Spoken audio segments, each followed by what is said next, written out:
What's up, YouTube? What's up, boxing fans? This is Perfect P234 coming at you once again. This is a response video to Tito Garcia's question of, is a Floyd Mayweather loss good for the sport of boxing? I think a Floyd Mayweather loss to Canelo would not be good for his legacy. I think if he were to lose to anyone, it should be to Andre Ward, fighting him at 168 pounds. The reason why I say that, I'm on record either on this channel or my previous channel, PLGLP234, saying that if Floyd was to fight Canelo Alvarez, then I would want to see him fight Sergio Martinez next, and I want to see that fight at 160 because the weight difference between them isn't that great.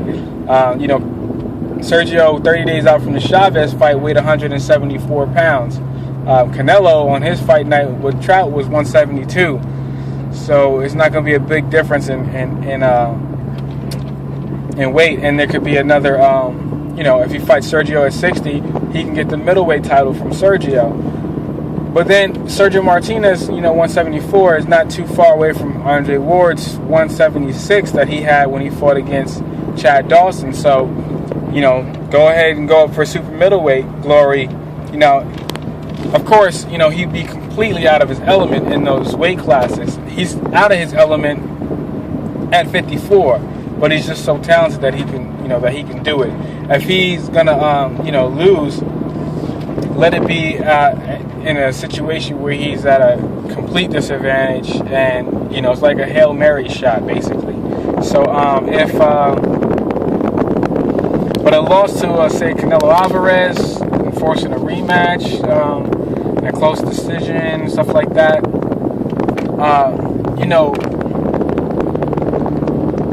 See, me, I'm a fan of intellectual fighting. When you brought up your point, two fights came immediately to my mind.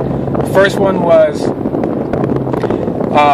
the Miguel Cotto fight with Floyd, where Floyd had a tough fight, and people were starting to say that he was slowing down, he was falling off, and many people felt it was okay to take Floyd out of pound for pound #1 status and replace him with other fighters or another fighter. So if he was to have another fight like that, then that would, and if he lost, then of course that would drop his legacy and stuff like that. But I think if he had a fight similar to how Miguel Cotto had with him, I mean, you could warrant a rematch possibly for that too, because it's a tough competitive fight. Just wouldn't be an immediate rematch, and I don't really want to see an immediate rematch. I'd rather see Floyd take on other fighters, give other guys opportunities. And you can make more stars off of that. Danny Garcia, the Devin Alexander, the Lucas Matthys, the different guys like that, and then maybe rematch one of those guys. But really, I would rather see him, take on Canelo Alvarez, beat him like he beat Arturo Gatti. That would do wonders for the sport of boxing, to see, a one-sided beatdown against an opponent who's supposed to, be putting up a tremendous fight.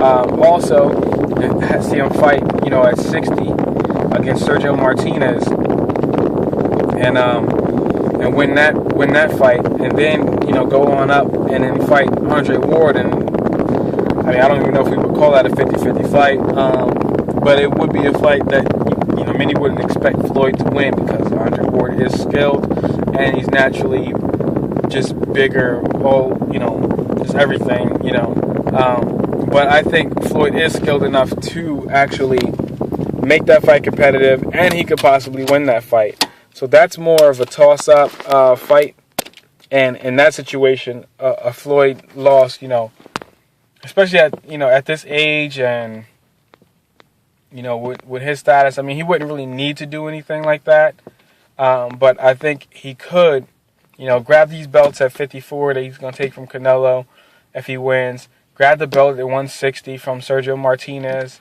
and then go ahead and either, Ward said that he would come down to fight Floyd at 60. So you can even do that, or you can catch weighted or whatever, 62, 64, whatever, and then fight for Andre Ward's belts or belt now that he only has a WBA and Froch has the other WBA, which is crazy. This is ridiculous in the sport of boxing. But I think a Floyd loss at that point, at that stage of his career, would be more epic. Because, I mean, let's be honest, people just don't. The expectations are extremely high for Floyd. I mean, I think what I just spelled out is an extremely high expectation. You know, that's not considering the fact that he started at 130. You know, so you know, asking him to go into two other weight classes that he hasn't fought in is a big stretch. And he's stretching it now. You know, that's weight classes up from where he normally fights at. So, but I think that would be better for the sport of boxing than a loss against Canelo Alvarez. Now, if a loss against Canelo Alvarez happens, you know, the scenario that you played out, if that did happen, that wouldn't necessarily be bad. I just think that it would be better to go in, you know, a different route because he could still be victorious, and then still because Canelo, anybody who fights Floyd automatically becomes more popular. So either way, that person's going to be, you know, is going to be famous. And then, you know, win, lose, or draw. If they win, they'll be a bigger star, but they wouldn't still be at the same level of Floyd, just like, you know, Pacquiao still able to put on a pay-per-view after losing and looking bad in a bunch of fights in a row. So I think it would be better for the sport if Floyd continues to win. And, you know, let's say he, like, decides to, he gets to 49, he's like, you know what, I'm going to go for Marciano's record, I'm going to break Marciano's record, and I'm going to do it in, you know, this ridiculous fashion. He just goes up and tries to fight Andre Ward for number 50, you know, and then, you know, win, lose, or draw, he put it all on the line, and if he won it, it's just, you know, into the stratosphere he enters, and if he lost, you know, nobody really expects, you know, that this is a tall order for you to achieve. So, but I think that would be better. Let me know what you think, Tito. Holler.